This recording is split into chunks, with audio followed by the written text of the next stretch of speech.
Another component of your game before you're ready to launch that you can consider creating are rewards. So what a rewards function is essentially a rewards store where you can list items available for redemption for your project, and then players can redeem the rewards using the points that they've earned throughout the game.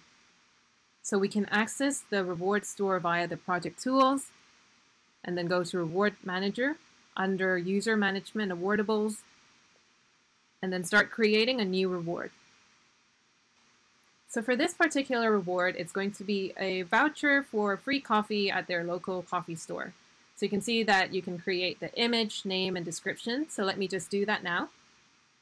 Okay, so I'm done now with my image, name, and description. I'm going to move on to the rest of the details.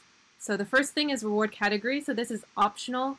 And then you'll notice I don't have any categories yet. That's where I can go back and create reward categories.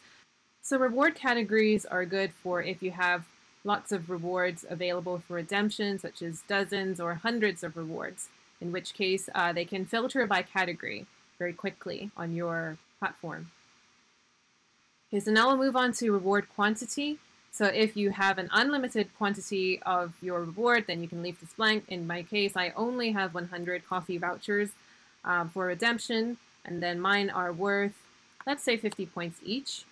And then if I don't want one player to redeem all 100, if for some reason they have that many points, then I can do a redemption limit per player. So let's say that they can redeem 5 per player. Okay, so the last one is something called awarded by admin only. And if you tick this, it means that only admins, such as myself, can redeem the reward on behalf of players. So what this means is that it might be an exclusive reward, in which case you want to control who is able to redeem it, even if they have the number of points available. Okay, so my reward is ready for redemption. And then what I can do is that once my game has gone live and people start redeeming it, I'll be able to see it here. And I'll also be able to see who has redeemed it and the redemption history.